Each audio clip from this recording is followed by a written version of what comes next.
இப்ப நம்ம பாக்குற இந்த கொஸ்டின் ரயில்வே எக்ஸாம்ல ஸ்பீட் அண்ட் டிஸ்டன்ஸ்ல இருந்து கேட்கப்பட்ட ஒரு கேள்விதான். சரியா?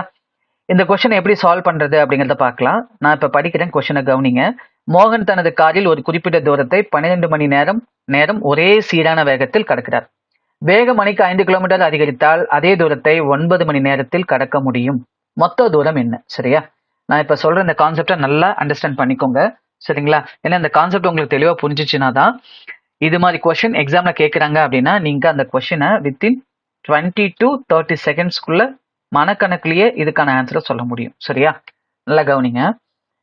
எப்பயுமே நம்ம டிஸ்டன்ஸ் ஃபிக்ஸடா எடுத்துக்கிட்டோம் அப்படின்னா, டிஸ்டன்ஸ் வந்துட்டு ஃபிக்ஸடா எடுத்துக்கிட்டோம், சரியா, தூரத்தை நம்ம நிலையானதா எடுத்துக்கிட்டோம் அப்படின்னா, ஸ்பீடோட இன்வெர்ஸ் ப்ரப்போர்ஷன் என்ன அப்படின்னா டைம். டைமோட இன்வெர்ஸ் ப்ரப்போர்ஷன் என்ன அப்படின்னா ஸ்பீடு. மறக்கவே கூடாது. சரி, இன்வெர்ஸ் அப்படின்னு என்னன்னா இதோட எதிர்மாறல் நேரம், நேரத்தோட எதிர்மாறல் வேகம். சரியா? மறக்கவே கூடாது. சரிங்களா? சரி, அவ்வளவுதான். ரொம்ப சிம்பிளான கான்செப்ட், டிஸ்டன்ஸ் ஃபிக்ஸடா இருக்கும்போது. சரியா? இப்ப பாருங்க, 12 மணி நேரம் எடுத்துக்கிட்டாரு. சரியா? இது அவரோட டைம். அதுவே 5 கிலோமீட்டர் வேகம் அதிகரிச்சதுனால எத்தனை மணி நேரத்துல போக முடியுது அப்படின்னா 9 மணி நேரத்துல போக முடியுது. சரியா? இப்ப ஒரே தூரத்தை தான் இவரு 2 கேஸ்லயும் கிடக்குறாரு. சரியா? அப்ப நம்ம என்ன பண்ணணும்னா இதை அப்படியே இன்வெர்ஸ் பண்ணின்னு வச்சுக்கோங்களேன், நமக்கு ஸ்பீடு வந்துடும். சரியா? அப்ப இது 9 பங்கு, இது 12 பங்கு. சரியா? இதை நீங்க விகிதமா கூட எடுத்துக்கலாம். அப்ப இது 3 பங்கு, இது எவ்வளவு பங்கு அப்படின்னா 4 பங்கு. அதாவது 3ஆம் வாய்ப்பால அடிங்க. இப்ப ரெண்டுக்கும் உள்ள வித்தியாசம் என்னன்னா 1 பங்கு. அந்த 1 பங்கை தான் அவங்க என்னன்னு சொல்றாங்க அப்படின்னா 5 கிலோமீட்டர் வேகம்னு சொல்றாங்க. சரியா?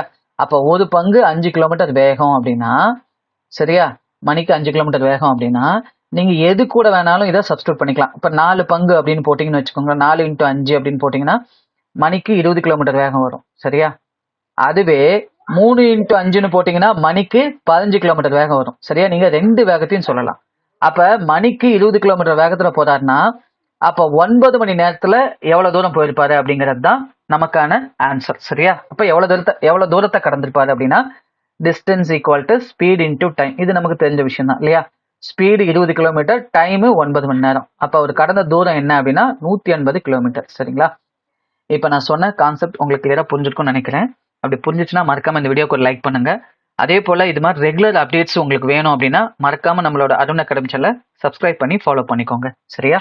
நம்ம நெக்ஸ்ட் வீடியோல இதே மாதிரி ஒரு கொஸ்டின்ல நான் உங்களை மீட் பண்றேன். தேங்க்யூ ஃபார் வாட்சிங் அருண் அகாடமி சேனல். தேங்க்யூ.